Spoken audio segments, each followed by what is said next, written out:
The National Assembly has approved the nomination of Dr. Susan Koech as the Deputy Governor of the Central Bank of Kenya. This is after adopting a report by the National Assembly's Finance and Planning Committee that recommended her for appointment.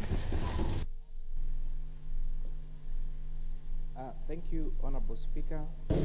I beg to move that this House adopts the report of the Joint Committee on National Assembly and Senate and approves the nomination of Dr. Susan Jemtai Koech as a Deputy Governor, Central Bank.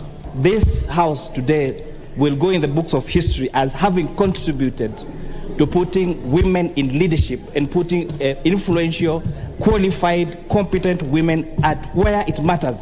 The approval at the committee level was unanimous, Mr. Speaker, both at the Senate and at the National Assembly, Mr. Speaker.